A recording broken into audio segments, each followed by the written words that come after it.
కోనసీమ జిల్లా ద్రాక్షారామం కూరగాయల మార్కెట్లో జరిగిన అగ్ని ప్రమాద బాధితులను మంత్రి సుభాష్ పరామర్శించారు.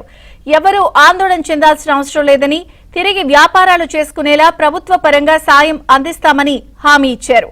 ఈ ప్రమాదంలో సుమారు 2 కోట్ల ఆస్తి నష్టం జరిగింది అని ఆయన చెప్పారు. అత్యంత దురదృష్టకరం.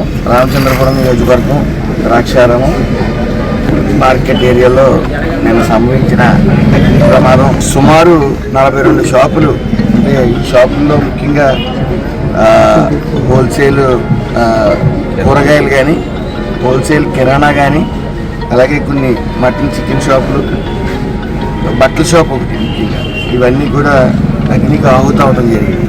సుమారు 11 గంటల ప్రాంతంలో ఒక షాప్ నుంచి షార్ట్ సర్క్యూట్ వల్ల అనేది ఇక్కడ స్థానికులు చూసిన వాళ్ళు చెప్తా ఉన్నారు. సుమారు 15 నిమిషాల వ్యవధిలో మొత్తం మార్కెట్ అంతా కూడా దహనం అవడం జరిగింది. ఈ ప్రభుత్వం ఈ బాధితులకి అన్ని విధాలుగా అండగా ఉంటుందని, అదేవిధంగా వ్యక్తిగతంగా కూడా నేను వీళ్ళందరికీ సాయం చేసే పరిస్థితి ఉంటుంది. ఇప్పుడు సెక్రటరీ గారు ఆల్రెడీ నిన్న నైట్ 3 o'clock నుంచి కూడా ఇక్కడే ఉన్నారు. పాపం ఆయన అంచనా విలువ వేస్తూ ఉన్నారు, ఎన్ని షాపులు ఎవరెవరి అనేది.